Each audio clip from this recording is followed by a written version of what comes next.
C'est bien. Top. Alors voilà, Taf Rishon Bet. Aujourd'hui nous sommes Chai Elul, c'est la vitalité de tout le mois de Elul. La vitalité, on apprend dans sa source divine. Et nous venons de cette source divine. Nous sommes l'expression de la source divine. C'est-à-dire que le juif, c'est Dieu qui va dans le monde. Nous sommes comme les pieds de Dieu qui lui permettent d'exécuter ce qu'il veut exécuter de manière ressentie dans la matière du monde. C'est ce qui s'appelle faire des rabat artonim. Ça commence par l'intellect, de comprendre également le monde qui nous entoure, c'est-à-dire de le percevoir, dans la chorma comme un monde originel, qui est en phase de naissance et de transformation perpétuelle. Dans la Bina, un monde structuré mais inventif et en formation, qui est tout le temps en combinaison de transformation. Et ensuite, dans le Da'at, c'est le monde qui devient ma personnalité, c'est-à-dire qui devient ma perception du monde. D'accord ? C'est-à-dire qu'il y a le monde tel que Dieu l'a créé, il y a le monde tel que nous le percevons. Et là, on voit que dans les individus, le monde est perçu de manière différente. Pour certains, en finalité, dans les sentiments, le monde est quelque chose qui est un problème. Pour d'autres, c'est une solution. Pour d'autres, c'est la fin du monde. Pour d'autres, c'est le début de la vie. Quand vous regardez un enfant découvre toutes choses. Il voit un chat, il s'émerveille. Il voit un oiseau, il s'émerveille. Vous voyez ? Pour lui, le monde est un commencement. C'est-à-dire qu'il est étranger à ce monde, donc compte tenu qu'il est étranger à ce monde, il découvre toutes choses et il s'émerveille de toutes choses. On a perdu ça. Voilà. On a perdu ça. Le travail, c'est aussi de le posséder, de le retrouver. Et pour le retrouver, il faut le retrouver à sa source, dans le niveau le plus élevé, ça s'appelle les sentiments de la Bina. De Kohar et Itpa'alut. La force de l'émerveillement qu'il y a dans l'âme, qui nous permet de nous émerveiller quand on accède à la compréhension du divin. Et ça, c'est comme ça que l'on ressource en fait notre être profond, l'enfant qui est en nous, mais que l'on a élevé vers le mode adulte. D'accord, vous avez compris ?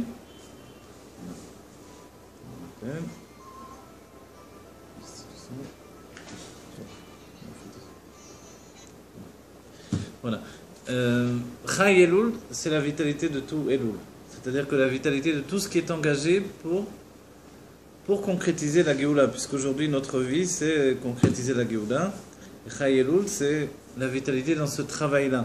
Rabbi nous dit, il ne reste plus qu'une seule shlichut, lekabel pnei Mashiach tzidkenu. Recevoir la face du Mashiach. Et c'est tout le avoda. C'est-à-dire que tout ce que l'on fait déjà n'est pas annulé, mais ça se fait d'une manière nouvelle.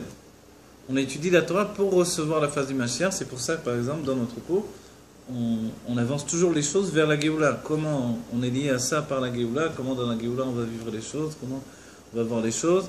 Donc, toute chose, tout ce que l'on fait, que l'on dise des Teilim, que l'on vive, que l'on achète des habits, tout doit être vu dans le sens de la Géoula. Même quand on achète à manger, ou même quand on fait le Birkat Amazon, puisque le Rabbi nous dit qu'il ne faut plus manger à satiété pour laisser un peu de place pour continuer le repas avec le repas du Léviathan et du Shorabah. Vous voyez ? On n'a pas faim du tout. Voilà. Mais normalement, quand on mange du pain, on doit se rassasier.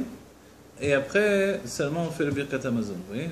Vachalta, vesavata, ou verachta. Tu mangeras, tu te rassasieras et tu béniras l'Éternel ton Dieu.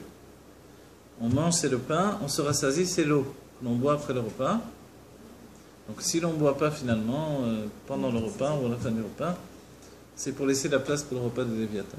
On boira après, pas tout de suite après. Voilà. Donc ce que l'on a vu, quoi qu'il en soit, c'est que notre âme elle-même se prépare à la venue du Mashiach par le fait de l'attachement à la Chassidut Chabad, qui permet d'intégrer tous les sujets divins dans l'intellect.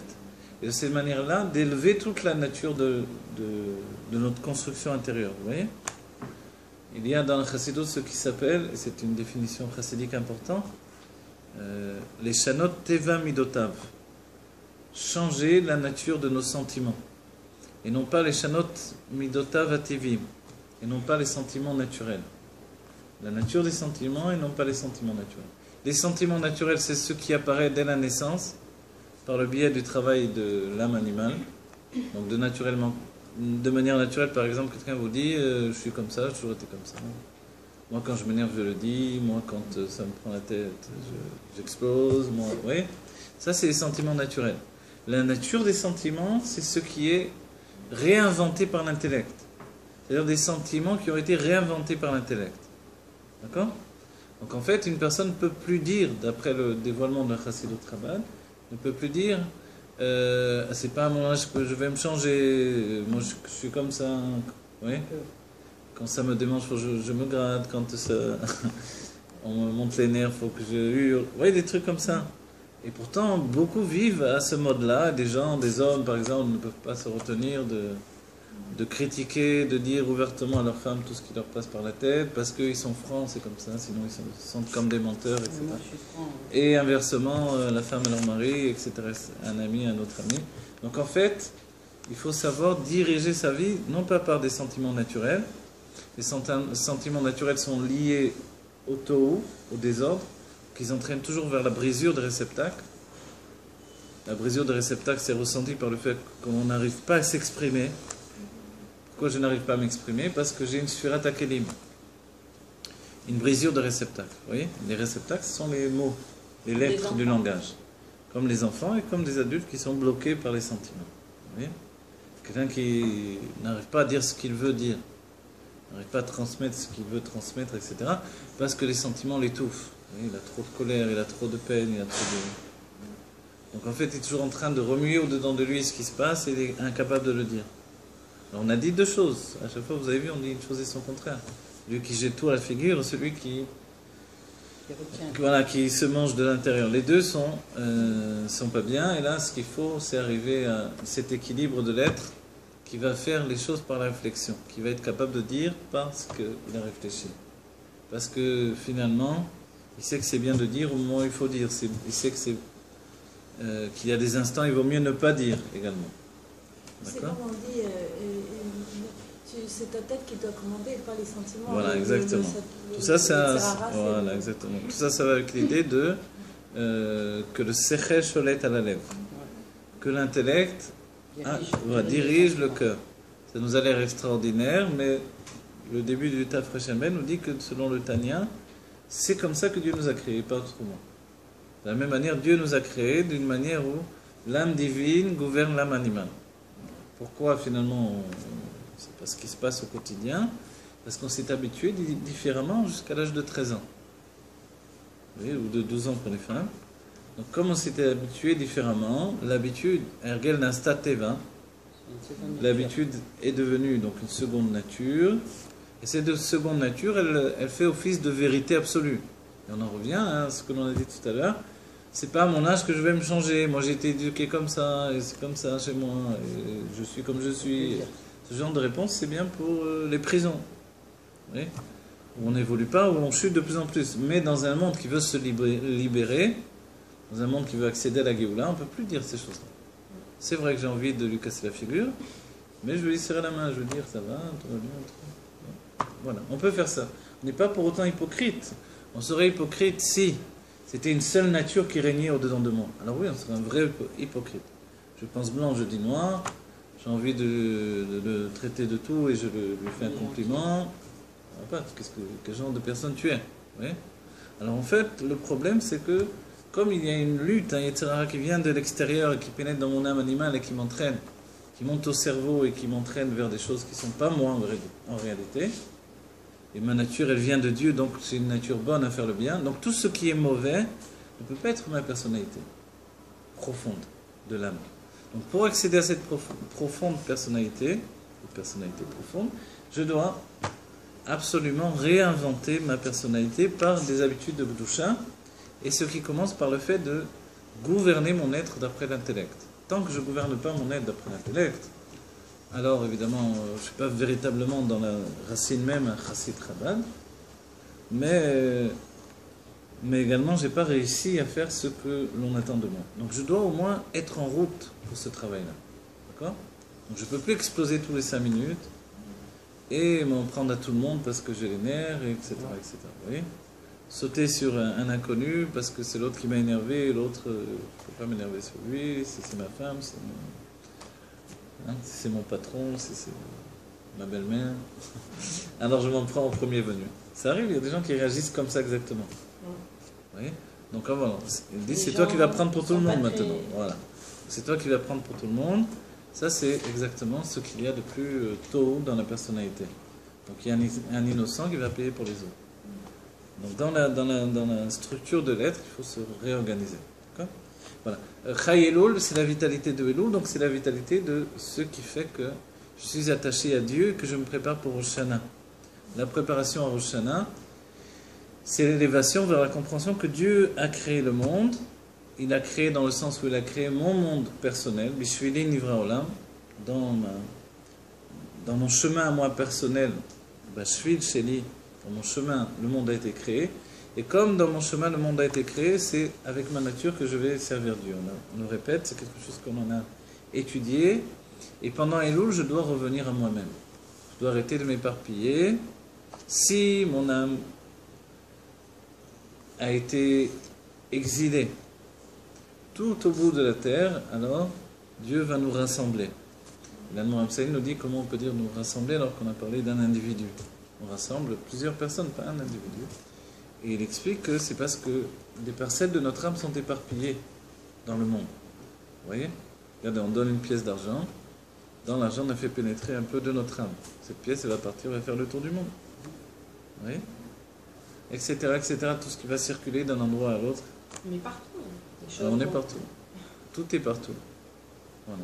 Et comme ça, on reçoit des influences et on donne des influences les uns aux autres. N'importe quelle mitzvah, notre neshama. Alors, justement, la mitzvah de Tzedaka, elle s'appelle la mitzvah. C'est plus concret. Parce que là, on transmet. Mais le Rabbi Rachab dira, dans le début du Taf Hashem Bet, que dans tout ce que l'on fait, on rentre un petit peu de notre âme. C'est pour ça qu'il faut choisir qu'est-ce que l'on fait de notre vie. Que c'est peut-être pas bien d'être éboueur, par exemple. Vous voyez? Je peux jeter la poubelle de la maison, mais de là à travailler toute la journée dans un camion poubelle, c'est pas super pour un juif. Mais il en faut des éboueurs. Mais c'est peut-être mieux que ce ne soit pas un juif, pour ne pas montrer la poubelle, l'âme dans la poubelle, vous voyez. Quoi qu'il en soit, dans chaque chose on fait. Et après, notre travail, c'est par la tchouva de tout ramener. La tchouva, c'est pas uniquement les fautes et repentance. La tchouva, c'est revenir à Dieu dans un mouvement continu de vitalité qui nous amène vers Dieu. D'accord ? C'est-à-dire, quelles que soient mes occupations, je rattache ma vie à Dieu finalement. Tout directement ou tout après coup. D'accord ? Je vais dormir parce que je suis épuisé. En fait, je dois penser que je reprends des forces pour servir Dieu. Je vais manger parce que j'ai faim. Donc, il n'y a pas Dieu là-dedans, j'ai faim, c'est tout. Mais je vais prendre des forces pour servir Dieu. Ça doit être ma pensée. Vous voyez ? Ça doit être la pensée. Voilà. D'accord ? Ce matin, j'étais à la mer, j'ai dit, c'est vraiment le temps du Meshiach. Tout était tellement grand et je pensais vraiment au Meshiach. Parce que le Rabbi, il dit, il est partout. Voilà, exactement. Bravo, c'est voilà, c'est magnifique. Alors, très bien. Et quand on se fait bronzer, c'est pour Dieu aussi. Quand on fait ce bronze, C'est pas passion de bien. Donc qu'est-ce qu'on peut dire dans ces cas-là? Je vais me faire bronzer pour faire Dieu. je sais pas. Pour être bien et quand on est bien. Il vaut mieux bronzer naturellement, quoi. Dire je me repose sur le sable. Non, mais enfin, c'est vrai que aussi, quand on prend des couleurs, etc., on se sent beaucoup mieux et c'est vrai que ça sert pour le service de Dieu. Voilà, c'est aussi de la vitamine D, non, pour le point. Oui, D, la vitamine D, et puis on est toujours plus beau quand on est bronzé, quoi. Soyons beaux, là. C'est une préparation à la Géoula. Dans la Géoula, on va tous être beaux. On a 30 ans, voilà. Jeunes, et... voilà. Jeunes, beaux, en bonne santé, immortels. Pardon, excuse-moi. Vous avez dit qu'on reviendra à nos 30 ans, c'est ça? Mais ceux qui ont 18 ans, ils vont avoir 30 ans, c'est ça? Non, ils ont déjà. Je crois pas. Non, tous on va avoir un âge équivalent entre. au-delà de 30 ans qui vont revenir à 30 ans? Non, on va avoir un âge entre 25 et 30 ans à peu près. C'est-à-dire un âge d'équilibre. Mais après, l'âge véritable, il va être différent si vous voulez. C'est-à-dire j'aurai 100 ans, mais j'apparaîtrai comme un déjà homme de 30 aujourd'hui, ans. c'est comme ça. Avant, à 80 ans, c'était ils arrivaient déjà. Oui, oui. C'était des loques humaines. Mhm. Aujourd'hui, ils sont là, à faire des croisières, être bien, à se remarier. Oui, oui. Hein. Déjà aujourd'hui. Alors d'accord. Pour rappeler ce qu'on avait vu, on avait vu dans le texte que la paradouma, elle représente justement le fait de transformer l'essence même des choses. Vous vous rappelez ça, ce point-là? Et il compare la chose avec l'âme animale. L'âme animale et le tziour du mal. Vous vous rappelez, cette chose-là est très importante. Le dessin même du mal, il est plus mauvais que le mal lui-même. D'accord? Parce que le mal lui-même, on va dire, qu'est-ce que c'est? Alors, le mal lui-même n'existe pas, c'est ça le secret. Puisque tout est bon, tout est Dieu, tout est bon en réalité. Donc le mal n'existe pas. Il y a une définition dans la Chassidut, en chefza shel ra. Il n'y a pas un objet de mal véritablement. Il y a ce qui s'appelle le ra, le mal, il est dans le gavra. Et le mal en araméen, ça veut dire ra, c'est ce qui est en bas. Miléal ou miléra, vous voyez? Donc ce qui est en bas, c'est ça ce qui est mal. En bas, c'est-à-dire éloigné de Dieu. Donc toute chose peut être mal. Moi aussi, je peux être mal si je m'éloigne de Dieu. Et je suis bien ou du bien quand je me rapproche de Dieu. Mais on ne peut pas vraiment être éloigné de Dieu, non? Éloigné de Dieu, c'est-à-dire que la sensation d'éloignement, elle vient par L'indifférence, on dit comme une barrière enfin plus qu'une barrière, un mur de barzel, un mur de fer que j'ai mis entre moi et Dieu. Ce mur de fer, il est fait par les avérotes. Mais l'avérote, ça vient de avera. Avera, ça veut dire traverser. C'est ça une avéra. Une avéra, c'est traverser. Je traverse, je me suis mis dans un autre côté. Mais de l'autre côté aussi, il y a Dieu. Donc... De l'autre côté, il y a Dieu. Mais Avraham à Ivry, c'est celui qui a traversé. Vous voyez? Il y avait le monde dans un côté, lui, il a traversé. C'est-à-dire que le monde, il va vers un chemin. Je sais pas moi, vous allez faire vos courses dans un super, il y a un écran de télévision, vous voyez des vidéos, ça fait peur. D'accord? J'ai pas envie d'être dans ce monde-là que je vois là. Vous comprenez? Même si je me dis que tout est bien, il y a du mal présumé. C'est l'esprit de l'homme qui fait ce mal-là. Ça, c'est le tziour du mal, le dessin du mal qui s'exprime. Tandis que l'apparition de ce qui pourrait être perçu comme du mal, c'est en fait un désir de vivre. Et ce désir de vivre, c'est juste un mouvement de vie.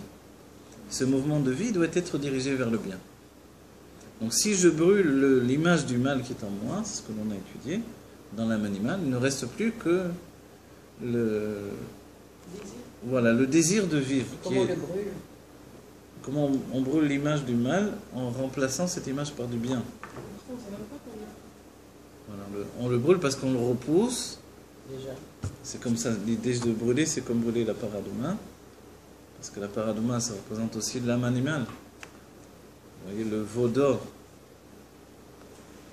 Il y avait le veau d'or et la paradouma, c'est la mère du veau d'or.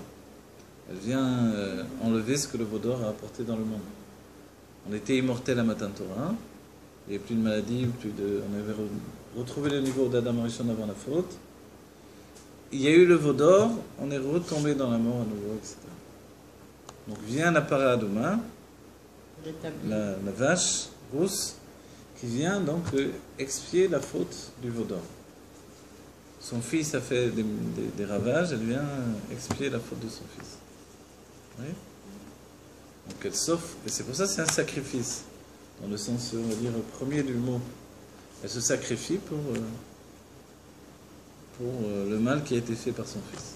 Oui, le veau. C'est une image évidemment, mais c'est une image qui est importante. Elle n'existera que, enfin on la découvrira juste après le dévoilement de Mashiach ou c'est avant? La paradouma, non, avant la venue du Mashiach, on découvre des paradomotes et aujourd'hui on en a découvert pas mal. Ah ouais? Oui, oui. On peut voir, il y a des... Les plus, ils sont en Amérique, non? Voilà, en Amérique. Parce que c'est plus grand l'Amérique peut-être. Tout simplement. Il y a des plus grands élevages. Il y a des plus grands élevages, donc le pourcentage de possibilités est plus grand. Voilà. Et puis, je sais pas, au Brésil, on mange trop vite, trop rapidement la viande, on n'a pas le temps de voir si elle est rouge ou non. Voilà. Alors maintenant,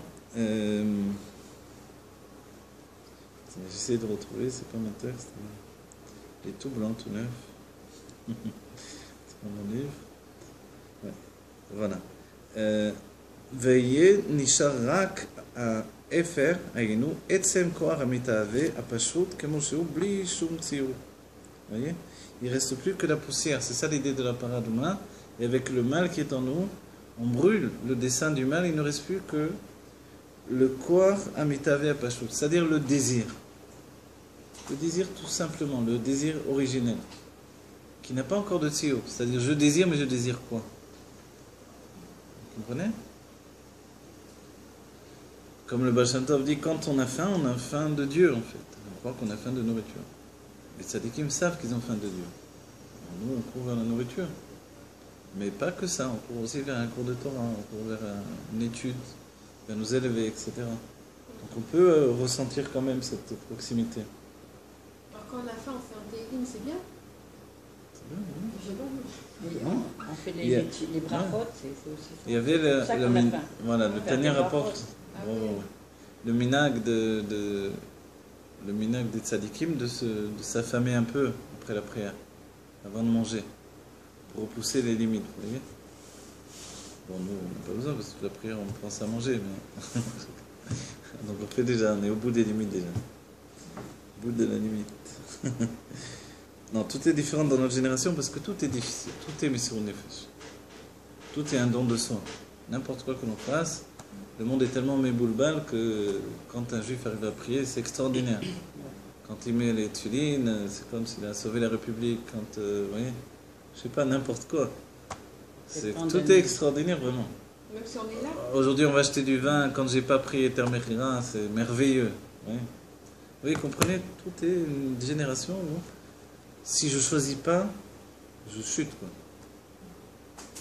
On me demande tout le temps de choisir. Je peux pas rentrer, me dire, je suis en Eretz Israël, je rentre dans un magasin, j'achète. Non, même ici, C'est caché, on peut hein. pas. Il n'y a pas, ça existe pas. Le vin, surtout cette Je année. cherche, c'est le difficile. vin, voilà, et tout, Eter Mechira, le truc il est comme ça. La 8e année. Alors des tas de choses, des tas de problèmes à chaque instant. Je peux pas dire je prends cette marque, c'est caché, c'est pas vrai.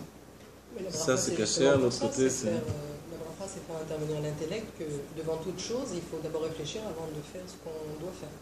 Exactement. Et des fois, on se fait avoir quand on est invité, ou etc. etc. Voilà. Donc il faut toujours regarder, surveiller, demander, etc. Oui. Quand on est invité, on m'a dit que on doit respecter. Et Non, voilà. Oui, on respecte. On dit, tout dépend chez qui on est, comment on est. Si la personne elle sait qu'elle est scrupuleuse, pas scrupuleuse, etc. Vous voyez.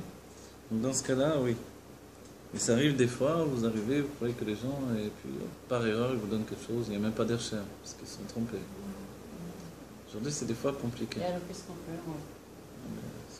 Non, si on voit, voilà. Il faut savoir comment éviter. Voilà, ouais. Avant de mettre la chose à la bouche, combien il faut faire de choses.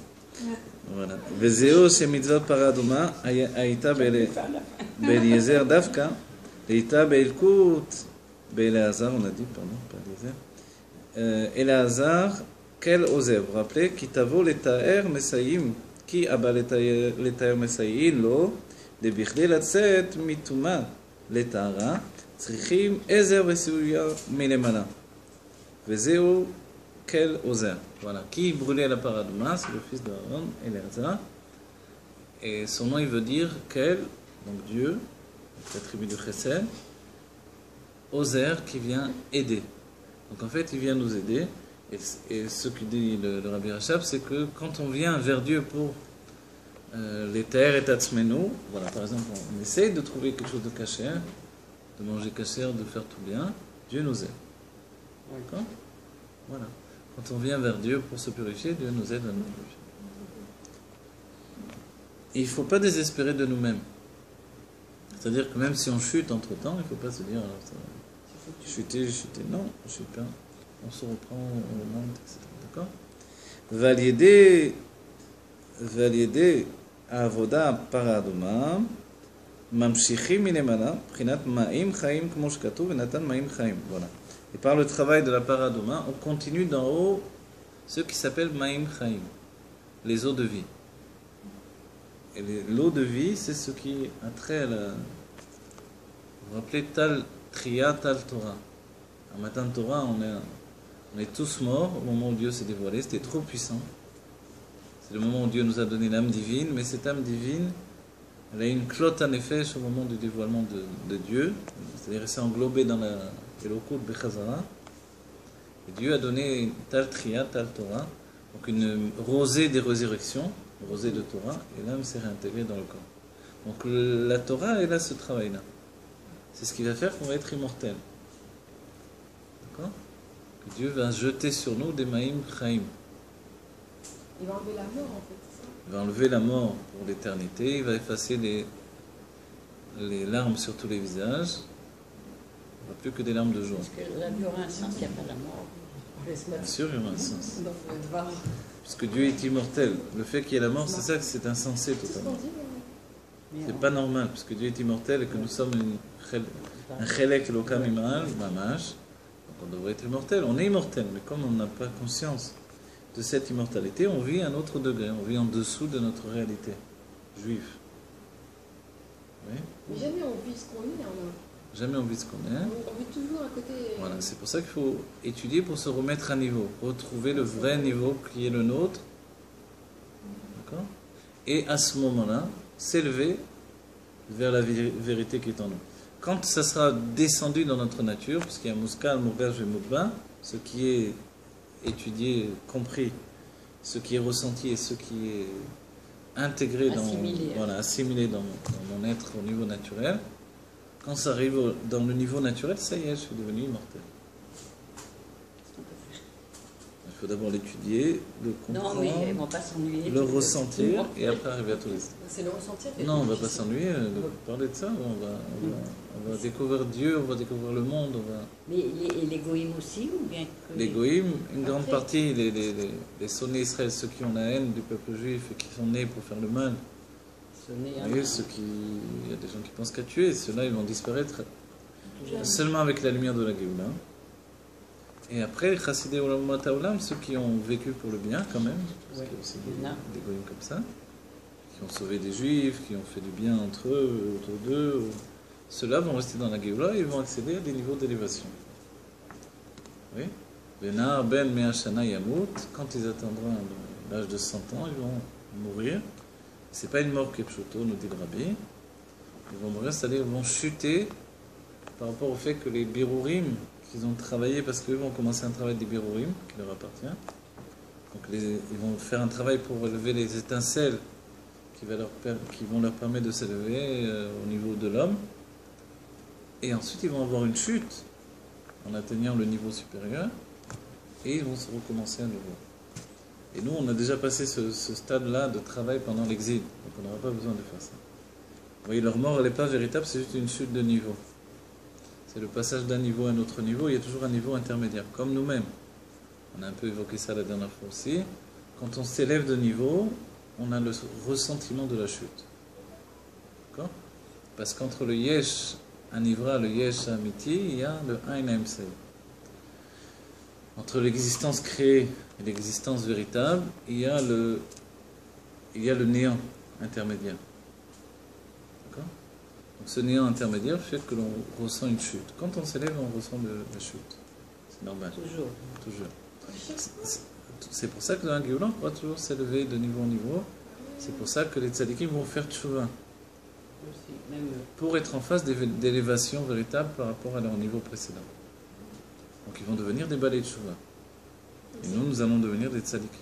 Mais c'est quoi ressentir une chute dans le sens où on se sent faible, bas, c'est quoi Oui, voilà, oui. C'est-à-dire que pendant des années, on peut avoir travaillé dans un niveau d'élévation, j'étudie, je suis comme un feu, etc.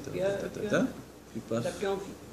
il n'y a plus rien. On ne ressent plus naturellement ce flux divin qui nous fait faire Voilà. des choses qui nous paraissent naturelles.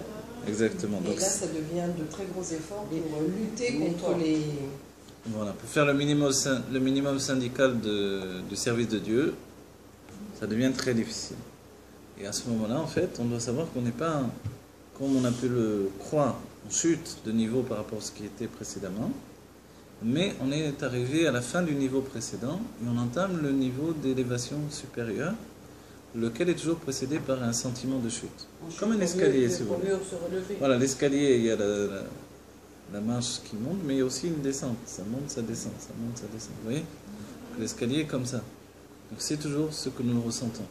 Et c'est ce qui nous permet de nous élever. C'est comme ça que dans la Géoula, sans ressentir la chute, aujourd'hui on ressent la chute, Ah oui, on par n'est pas rapport épuisé, au sentiment de l'exil, etc. Mais dans la Géoula, on aura une élévation continuelle.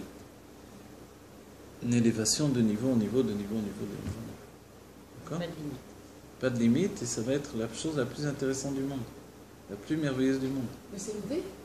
De s'élever de niveau en niveau. Imaginez que vous pouvez Ah, vous projeter dans le monde entier. C'est pas déjà un kiff?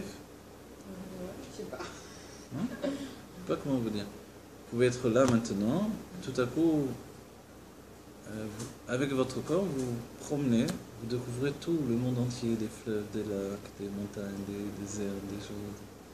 C'est juste une promenade, on va dire, physique. Les pauvres. Et là, Mais- en France, ils vont tous être au Regardez, chômage. ça c'est magnifique. Mais maintenant, imaginez que cette promenade physique, qui est merveilleuse, de découvrir, tout le monde aime découvrir. Il y a en nous un désir de découverte. C'est pour ça On que avance. les gens restent des heures sur Facebook et sur YouTube et sur Ouais. Internet. Pourquoi? Oui, Le désir de la découverte. Avant c'était le journal. Avant, vous voyez? Le désir de la découverte, ça fait partie de l'être. C'est quelque chose de bien. Il faut le nourrir avec des bonnes choses. Donc dans l'idée même que l'on puisse voyager où on veut, découvrir, etc. C'est pas beau, c'est merveilleux. Donc ça c'est physiquement. Maintenant, donnez à ça un rajout de découverte où vous rentrez dans la matière même des choses. Où vous découvrez Dieu dans chaque chose. Vous pourrez parler avec les animaux, avec les plantes, avec les anges. Monter dans les mondes divins, découvrir les dimensions cachées dans chaque chose. Mais physiquement, on va rester pareil. Physiquement, non, on va atteindre notre perfection humaine. Physique même. La beauté de notre, on va dire, de notre figure va être atteinte également parce que on va trouver l'équilibre parfait entre l'âme et le corps.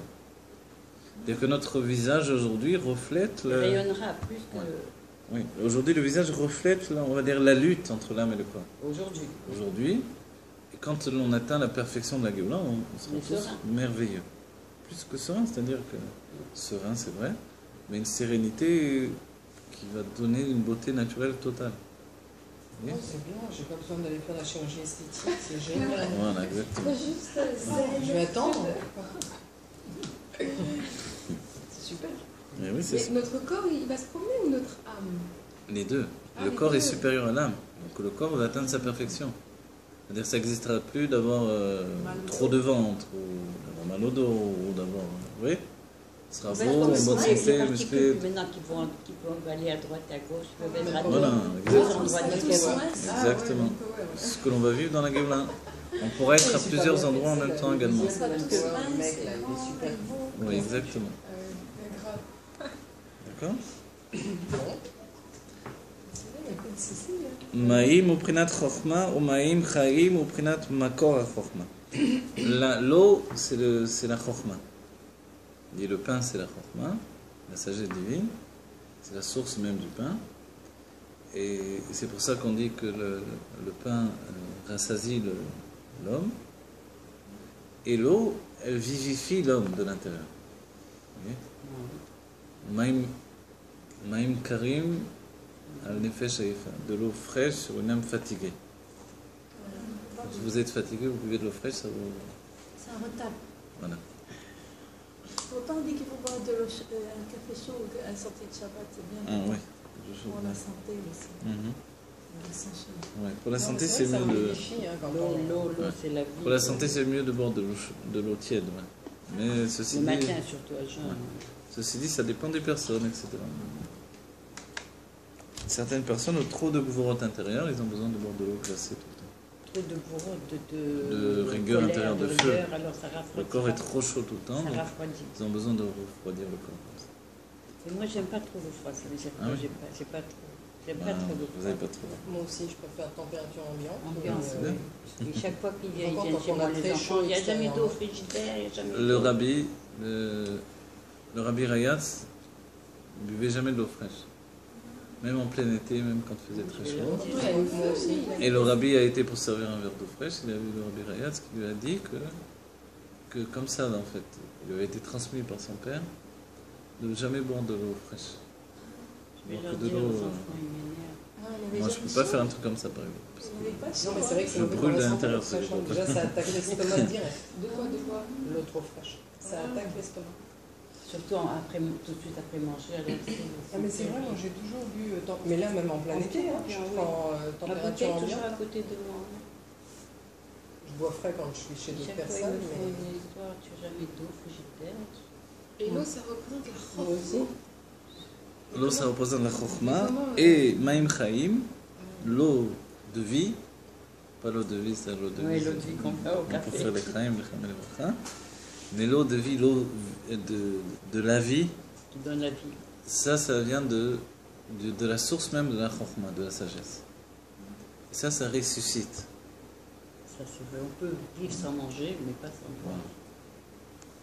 Donc voilà, On ça peut c'est vivre plusieurs jours sans manger. voilà, ça c'est le côté naturel de l'eau. Mais maintenant, imaginez spirituellement.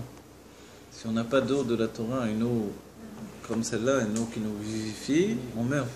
Spirituellement, on meurt. Donc on a besoin d'avoir une source d'eau qui nous revitalise. Ça nous permet de tenir et d'avancer dans la fin de l'exil. On est à la fin de l'exil, on en a tous conscience. Donc cette fin d'exil, elle est plus difficile que le début de l'exil. Le début d'exil était dur. C'était Adam Arishon qui est sorti du Gan Eden. C'est dur. Mais la fin de l'exil, c'est dur aussi. On en a marre. On doit non plus rentrer dans le Gan Eden, mais faire de notre exil un Gan Eden. Donc c'est plus difficile. C'est toujours les derniers instants dans toute chose. Hein. Voilà. C'est Donc, comme la fin d'un jeûne, etc. C'est toujours très difficile les dernières minutes, les dernières heures. voilà. Oui. On dit le moment le plus sombre de la nuit, c'est juste avant le lever du soleil. Le soleil. Oui. Après, la lumière, elle brille. La première lumière qui brille, elle brille intensément. Elle est pure. On sent une pureté. Ceux qui voient le lever du jour, c'est magnifique. D'accord. Alors voilà. Donc, il nous dit Vayenu, Prinat HaChokhmah, Kemoshei, Be'asara Sfirot Agnuzot, Kodem Atzimsum. Donc, vous vous rappelez, c'est toujours quand on dit la source de la Chokhmah, Makor HaChokhmah, on a l'impression qu'il nous dit dans le Keter. Il nous dit non. La Chokhmah telle qu'elle est dans les 10 Sfirot Agnuzot. Les 10 Sfirot qui sont encore enfouies dans la pensée de Dieu avant le Tzimsum, avant qu'il se voile. Donc en fait, il n'y a pas de voile, et c'est la présence d'une sagesse qui est absolument donc libérée, qui est l'expression de Dieu tout à fait entre guillemets naturelle, du divin. D'accord? Et ça, c'est la source même de la Chokhmah, et ça, c'est le Maïm Chaim. C'est une eau qui ressuscite en fait. Oui? Une eau qui donne la vie parce qu'elle vient d'une source où la vie n'a pas encore commencé. Donc elle régénère. Vous comprenez? Le non-commencement donne Ouais. la vie. Oui. Comment vous dire? Vous savez que par exemple, le sang du tabour, le sang du nombril d'un bébé qui vient de naître, il a énormément de facultés pour soigner, pour revitaliser les cellules, etc., etc. On le recherche beaucoup. Ah, les cellules souches, les Ouais. petites cellules.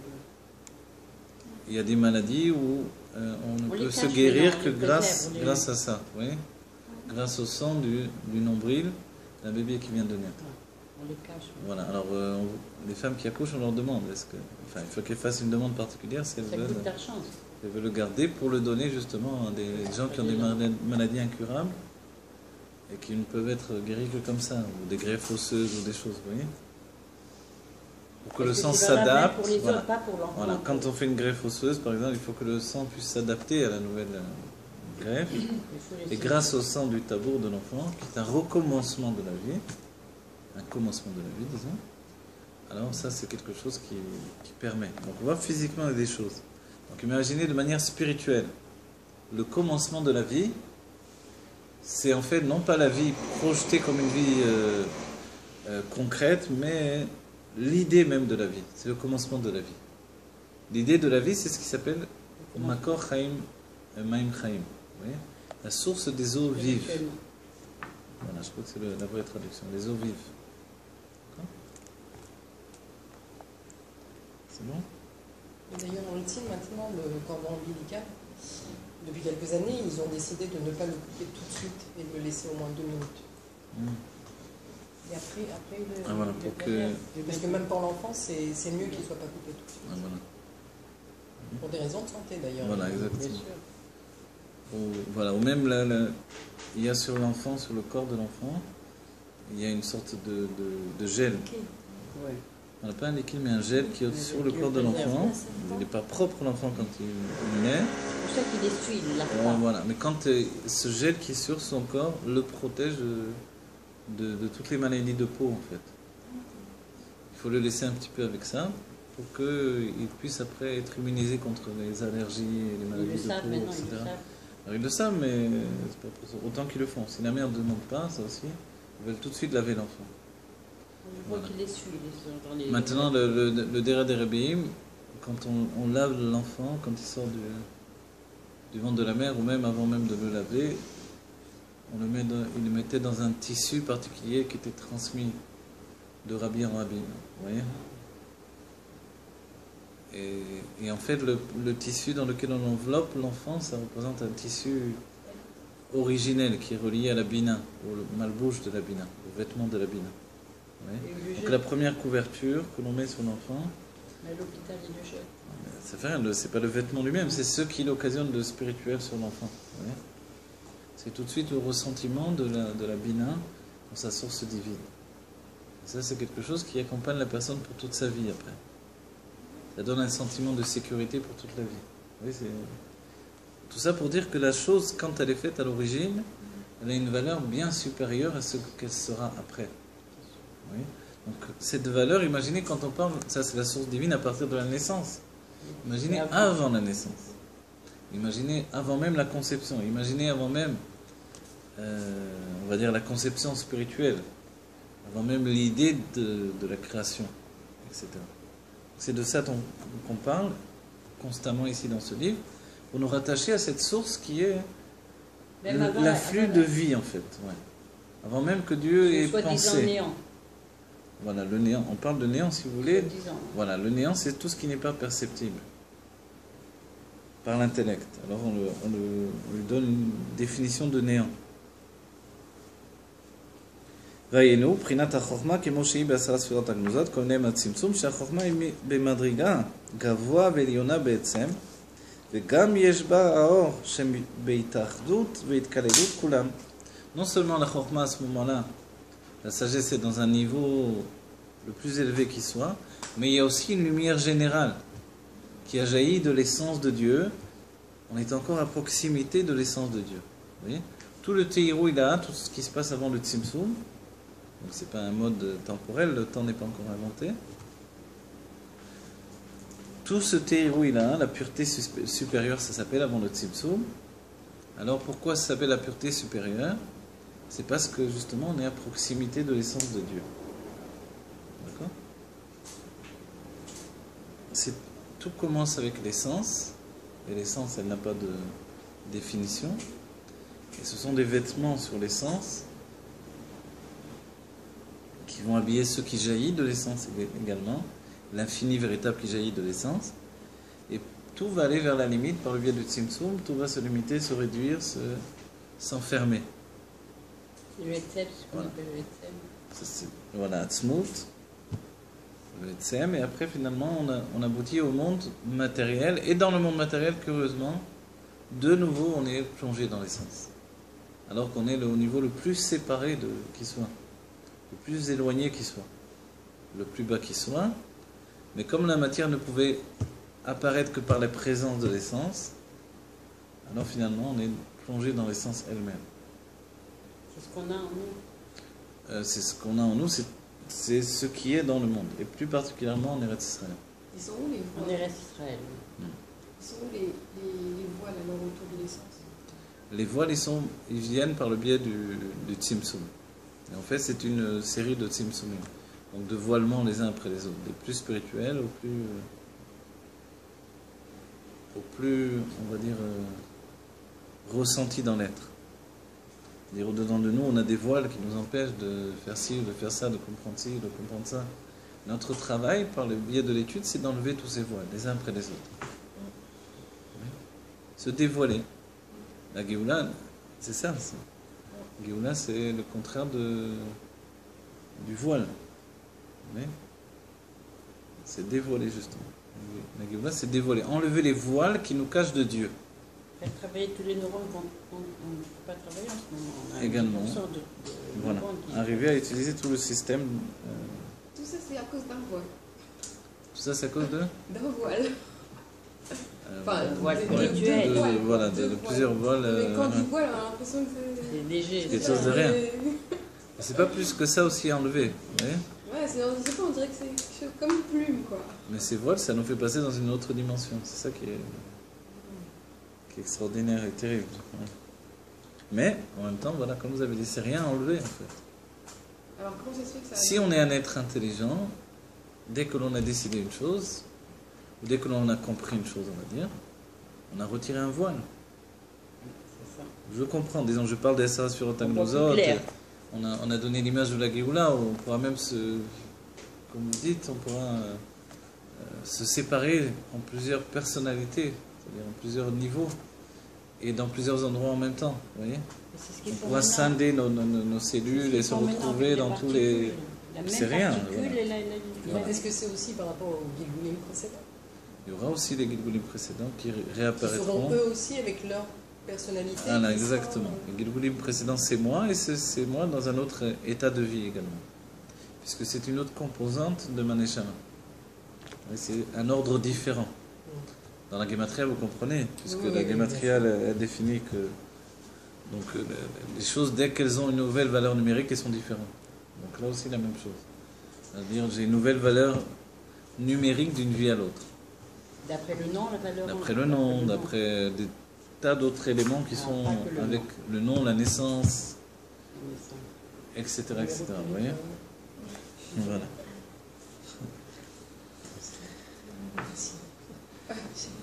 והיינו האור העולה על כולנה חולה כנזכר פרק כ"ז. C'est trop fort pour vous.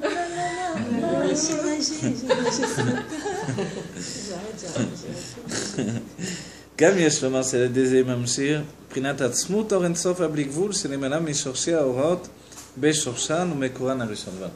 Et grâce à ça, grâce au dévoilement de Maïm Chaim, donc ce que l'on fait par la mitzvah de Paradouma, vous vous rendez compte de ce que l'on fait par la Paradouma, c'est de ça dont on parle.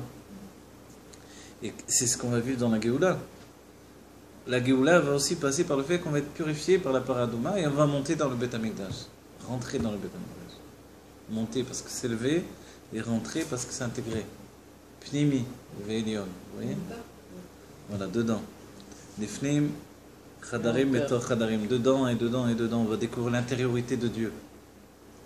Ce n'est pas une chose terminée, ce n'est pas une chose qui est comme Moshe l'a découverte en pénétrant dans le paro. La pénétration dans les sens fait que c'est l'infini qui se dévoile pour nous. Un infini totalement infini. Mais actuellement, quelle que soit la compréhension qu'on puisse avoir de Dieu, parce qu'on nous demande quand même de comprendre, Bien sûr, c'est ça, on ne peut pas arriver au-delà d'une certaine limite, mais cette limite, est-ce qu'on va la dépasser dans la Géoula? Alors oui, en réalité, on peut dépasser la limite constamment si notre esprit est habitué à se dépasser. C'est-à-dire qu'il y a des limites successives. Il y a la limite de la langue, il y a la limite de la compréhension. Par exemple, quand on aborde tous ces sujets qui font partie des Nun Sharebina, il faut comprendre les mondes, il faut comprendre les sphirotes, il faut comprendre la Neshama. Vous voyez? On peut dépasser les limites dès que l'on a acquis quelque chose. Dès que j'ai compris les sphirotes, dans tous les aspects, avec leur partsoufim, avec leur structure intérieure, avec dans les Kuchot Nefesh. À étudier, il se casse la tête à mort. Et dès que j'ai compris toutes Pourquoi ils choses, étudient? Il n'y a pas des religieux scientifiques, ça se peut pas. c'est de la science qu'on fait, de la science divine, c'est plus grand. Voilà. Mais il n'y a pas parmi les scientifiques. Oui, oui, bien sûr, il y a beaucoup de Chassidei Chabad qui sont des scientifiques. C'est vrai. C'est bien, c'est bien. C'est bien. Donc chaque compréhension nous aide à. Voilà, à dépasser nos À limites. dévoiler quelque Dès que l'on dit non, je ne peux pas Se dévoiler. comprendre, ou c'est trop compliqué pour moi, ça veut dire j'ai renoncé à comprendre. J'ai renoncé à chose. m'agrandir. On peut comprendre. Parce qu'on peut comprendre. Pas parce qu'on est français qu'on peut pas moins, on va comprendre moins que les Israéliens, c'est faux, on comprend plus. Mais on comprend à sa façon dont on voit la chose. On comprend à sa façon, oui, mais on comprend Chacun son plus niveau. parce qu'on peut analyser plus, parce que le simple fait de traduire une chose nous oblige à la comprendre mieux. Vous comprenez?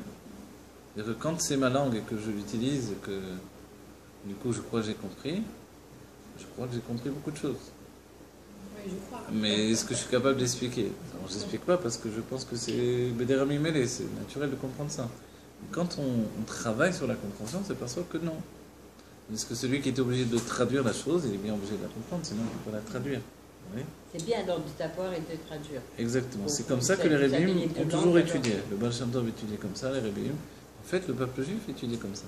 Toujours. Comment comme ça? Parce qu'ils ont deux langues. C'est-à-dire, on n'étudie pas en hébreu. Ah. On étudiait l'hébreu traduit tout le temps. Traduit en Parce qu'ils sont espagnol, partout dans traduit. le monde entier, il y a des Oui, traduit en espagnol, traduit en yiddish, Italiens, partout. traduit en italien. D'accord? Mais toujours traduit. Le simple fait de traduire, c'est ce qui fait de devenir un grand savant. Quand je ne traduis pas, alors je me base sur un acquis.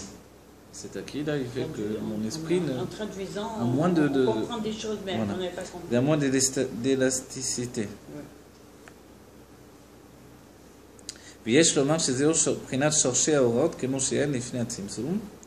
Donc tout ce que l'on parle ici, c'est ça, et c'est le point que la mitzvah de Paradouma elle doit atteindre, c'est la source même des lumières telles qu'elles sont avant le tzimtzum. D'accord? גם יש לומר שזהו בחינת עצמות אור אינסוף הבלי גבול, שורש בחינת סובב כל עלמין. Et Dieu également de dire que c'est également la source de le niveau qui s'appelle Sovev Kol Almin, donc ce qui entoure tous les mondes. Si c'était dans un être humain, on dirait l'inconscient. Et ça, c'est par rapport à l'inconscient des mondes, c'est-à-dire une lumière qui n'est pas intériorisée dans les mondes, c'est-à-dire qui n'est jamais limitée. D'un autre terme, qui ne subit jamais le tzimtzum. Vous voyez? Ça, c'est le Sovev Kol Almin. Il entoure tous les mondes, donc il reste libre constamment. C'est ce qui donne le fait qu'on se régit. Voilà, c'est exactement. Comme cette lumière n'est pas limitée par un système établi, par l'enchaînement des mondes, etc., par les mitzvot aussi, donc elle peut tout le temps nous libérer. C'est la tchouva qui a précédé le monde, qui a précédé même la Torah. Même si la Torah a précédé le monde, la tchouva a précédé encore plus, on va dire. C'est pour ça qu'il n'y a pas de désespoir, quoi, parce que tout le temps... Voilà. D'après la Torah, il y a des choses qui sont on va dire, impossibles à réparer. D'après la Torah, la loi de la Torah, on va dire. Mais d'après la Tchouva, rien n'est irrémédiable. Tout est en... Voilà, tout est... On dit, il savait dès le début qu'on allait faire des fautes. Quand il nous a- Voilà, et c'est pour ça que la Tchouva précédait la Torah. On dit la troufa, le médicament, précède toujours la maladie. Alors l'inconscient a précédé la conscience, alors. Exactement. Enfin, d'après nous. Oui, oui, parce que la conscience, c'est l'introduction de l'inconscient dans un être limité. Où il y a une petite partie de l'inconscient qui devient consciente. C'est le travail que l'on fait à Sukkot, de faire rentrer les makifim de Bina. De faire rentrer la force inconsciente qui se trouve générée par le srar de la Soukha, le toit de la Soukha. On la fait rentrer dans notre vie, en fait, toute l'année. Dans notre intellect pour toute l'année. D'accord? On ne se rend pas compte Voilà. de l'importance de Souka, par exemple. Voilà, donc on doit essayer de s'en rendre compte par l'étude. Justement. C'est sûr que au niveau naturel, on se rend compte de rien. Donc, c'est là où un homme averti en vaut deux. Donc on nous avertit. On nous Et avertit, Rosh c'est- Hashanah, une lumière nouvelle. On ne la voit pas, malheureusement. Vous ne voyez pas? Alors si Dieu veut, on va voir la lumière de la Géoula. La lumière de Shechet Yemé Bereshit. Oui, on ne remarque pas. On va la voir si Dieu veut Amen. très bientôt. Voilà. Alors, voilà. Vezeo vaidaber avaye el Moshe, aïnou. Shem evaye d'ishtashelu. Et c'est ce qui est écrit donc par la mitzvah de Paradouma. Vaidaber avaye el Moshe. Donc Dieu, dans son nom Yudke Vavke, a parlé à Moshe. Dieu a parlé à Moshe. Donc c'est le nom de Dieu, le nom qui est lié à l'ishtashelu, l'enchaînement des mondes. Zot Chukat Torah, Asher Tziva Avaye. C'est, voilà, Zot Chukat Torah, c'est le décret de la Torah que Dieu a ordonné, ou à Avaye chez les malins. Mais Ishtashelut, chez Mamshichim, à l'aider, Paradouma des Maaseh, des Maasim, Bechutz, des Maasea, Bachutz, Dafka. Alors, dès que Dieu a dit, c'est le chok de la Torah, c'est le décret de la Torah que Dieu a ordonné. Ici, il s'agit maintenant non plus du Shem Havayé de Ishtashelut. Ishtashelut, c'est-à-dire à partir de Chokhmah d'Atzilut, et puis l'enchaînement des mondes. D'accord? c'est-à-dire Chorma, Binad, tous les sphères du monde d'Atzilut, Malchut, et puis après le monde de Bria, le monde de Yetzira, le monde de Asiya. Oui, ça, c'est-à-dire que tout est lié. C'est une chaîne, un enchaînement des mondes. Une chaîne, c'est-à-dire qu'on ne peut pas couper la chaîne a priori. Donc il y a un ordre il y a un ordre de répartition des choses également. Je dois recevoir par ça et je dois donner par ce système-là. Je recevrai par ce système, je donnerai par ce système. D'accord? Il y a des lois. C'est arrêté? Ouais. C'est pas là, quoi. Non, c'est pas arrêté, mais il me prévient qu'il n'y a plus de batterie comme ça. Alors voilà, je vais terminer. Bon. D'accord. Et là maintenant, dès que Dieu a dit Zot Chukata Torah, ça c'est plus le nom qui est lié à l'Ishtashelut, qui est lié à l'enchaînement des mondes, mais c'est le nom qui vient de l'Emal HaMishtashelut. Donc déjà à partir du Keter. D'accord? Comme quand on fait Tchouva, on touche le point du Keter. Il vient plus haut encore. C'est comme ça qu'on peut se libérer de l'enchaînement des mondes. Mais dans les mondes, on ne peut rien faire. D'accord? Et le Keter, il appartient alors avant le Tzimtzum? Voilà, le Keter, il a une nature qui provient devant le Tzimtzum.